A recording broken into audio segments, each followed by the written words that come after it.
direito e vai falar, olha, a questão agora é só segurança, segurança, e vamos falar de transporte, ele vai, porque eu não acredito de se resolver as coisas assim de forma linear, de uma vez, olha, agora eu vou falar de reforma trabalhista, vamos ficar só nisso, agora vamos resolver segurança, agora vamos resolver tudo, não, os problemas eles têm que ser resolvidos de forma integrada, né, um assunto ele leva a outro, tem que ter uma integração e a gente tem que analisar qual desses governos que estão aí, qual desses candidatos que eles vão ter essa capacidade do diálogo para poder trazer benefício para a nossa cidade.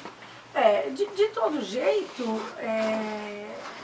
por mais que a gente fale que não vamos ver de forma macro, mas a grande maioria não tem esse conhecimento. E ela vai ver de forma macro e não a forma política interna entre os partidos para estarem alinhados, né?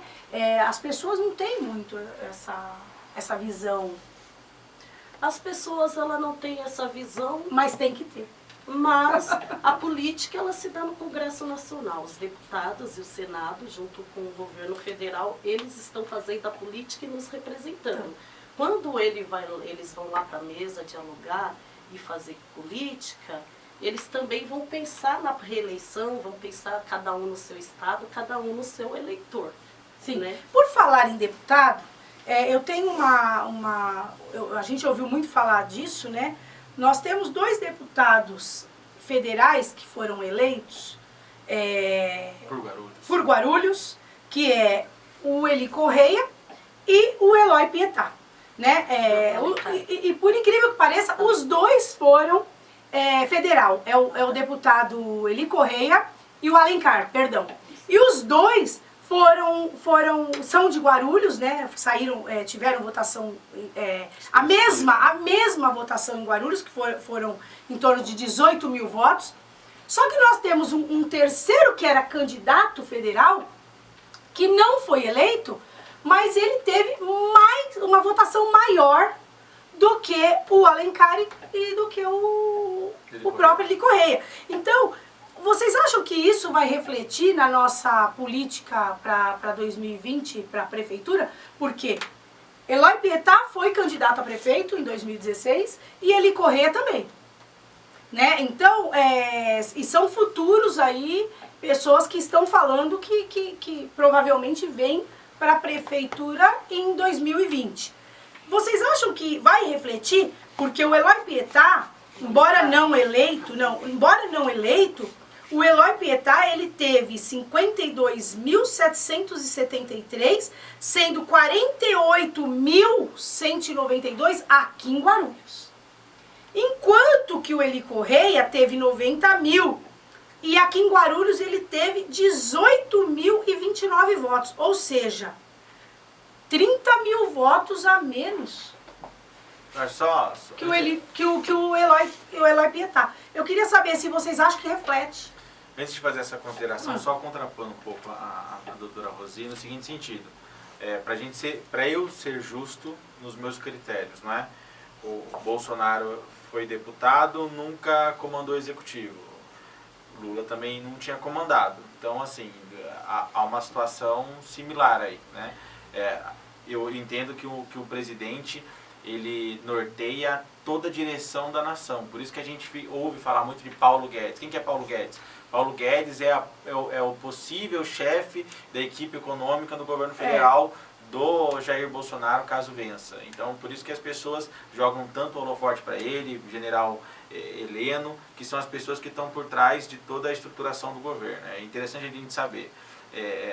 Que é uma questão que no Haddad fica um pouco obscura, não é? A gente não sabe como que vai ser feito, como vai ser tecido a estruturação e a investidura nos ministérios, né? Ok, passado esse ponto, acho que para o governo estadual está muito claro, né? Apesar de nós, né, a doutora Márcia faz isso, a doutora Rosane deve fazer e eu faço, nós recebemos muitas críticas ao governo municipal, porque, obviamente, depois da votação expressiva que teve de 82% do eleitorado, esperávamos muito, e não está conseguindo fazer o que a gente acha que é médio. né? Difícil ia ser mesmo, ele sabia das informações. É difícil administrar porque em todo município do país tem pouco dinheiro. Se não tivesse muito dinheiro, estava fácil para qualquer candidato. Mas eu entendo que na conjuntura do governo estadual, o Márcio França se mostra muito mais benéfico. É o que eu já vejo na questão da cessão do SAA e a Sabesp. Eu acho que tem muito a melhorar. Se nós vamos pagar essa conta de novo, essa dívida, nós temos que fiscalizar. Mas eu acho que na questão do rodízio de água, que é um tormento na vida do guarulhense, vai melhorar e isso vai ser um ponto muito positivo, porque a água é essencial, né? Ok, vamos falar agora... Mas tem um ponto, aproveitando aí o gancho disso que você está falando, tem um ponto que muito me preocupa, que são mais de 1.000 funcionários, trabalhadores do SAI, que inclusive concursados, que estão ali para perder os seus empregos, né? Então eu fico assim, eu fico triste porque o trabalhador sempre paga uma conta muito alta, uma conta que não é dele. Sim. Então isso muito me preocupa. Disseram que vão aproveitar a grande maioria, só que eu tenho algumas pessoas que eu converso diariamente e eles me dizem o seguinte: ainda não tem nada certo e pelo que eu sei, até dezembro eu estou garantido, depois de dezembro eu vou cair fora. Isso também me preocupa.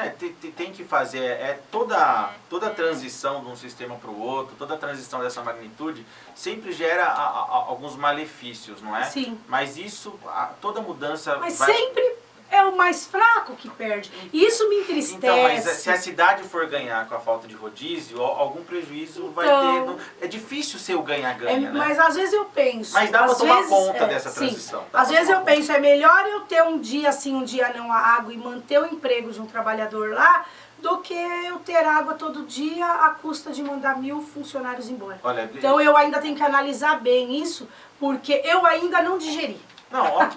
Eu acho que assim...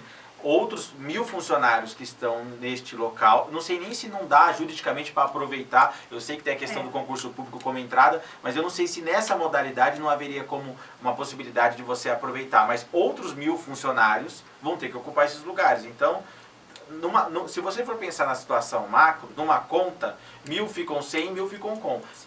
Eu acho que a maioria deles dá para ser aproveitado pela prefeitura. Engenheiro, arquiteto, assistente administrativo, tem bastante. Isso tudo dá para ser aproveitado pela prefeitura. Então vamos há instrumento jurídico para isso. Vamos aguardar. Agora, sobre essa questão do SAI, em falar dos funcionários que vão perder o emprego, muitas pessoas, elas não se solidarizam por isso, porque eu não trabalho lá e não conheço que ninguém trabalha, eu estou nem aí com quem vai perder o emprego, né? A realidade é essa. O que a gente tem que saber é o seguinte: o que significa agora a Sabesp estar responsável pela água aqui da cidade de Guarulhos?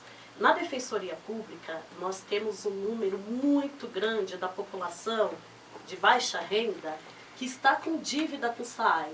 Pessoa que não conseguiu pagar a conta da água, virou uma bola de neve, então tem pessoa com 20 mil, com 30 mil, 50 mil reais devendo e a pessoa vive ali numa condição ruim, de miséria, como que a Sabesp ela vai conversar com as pessoas que devem, as pessoas que estão tendo nome negativado por conta de dívida de água, vai ter alguma política de negociação dessas dívidas e também como que vai ser a comunicação da Sabesp com a população guarulhense quando estourar um cano, quando faltar água, quando tiver sujeira, sei lá, alguma coisa acontecer. O morador da cidade de Guarulhos, ele vai ter esse canal, acesso fácil com o SAI para poder conversar.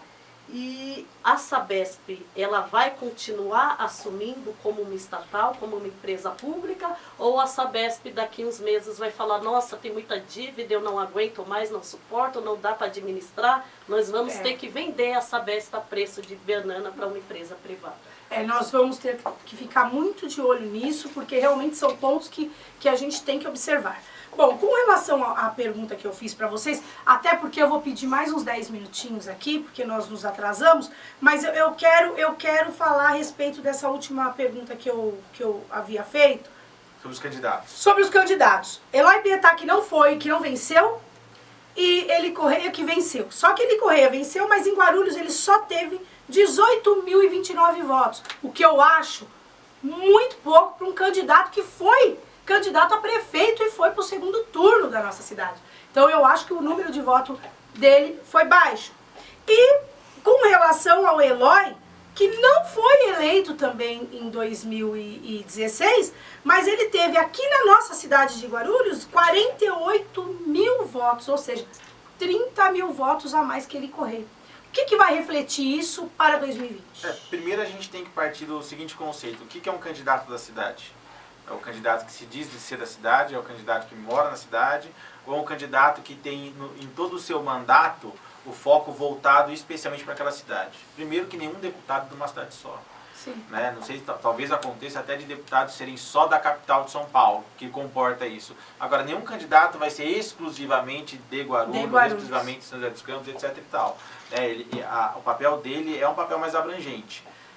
Eu acho que isso reflete uma situação mais eleitoral de relacionamento, né? O Eloy Pietá, por mais que não tenha vencido outras eleições, ele tem uma onda vermelha, que é a onda anti-PT, contra ele, né? Isso depõe contra, porque ele permanece no Partido dos Trabalhadores. Houve-se muita especulação a respeito que se ele fosse para outro partido, talvez tivesse uma votação mais expressiva ainda, porque o nome Eloy Pietá, ele ficou gravado na cabeça de funcionários, principalmente do baixo escalão da prefeitura, como das populações periféricas, e periféricas eu digo não periferia marginal, eu digo situações como Pimentas, como Jurema, como Cumbica, como Bom Sucesso, que tiveram aí ruas que eram infinidade de anos aí sem ter asfalto, e ele levou asfalto, enfim. Sim. Entre acertos e desacertos, ele ainda é um nome forte, muito bem colocado na cidade.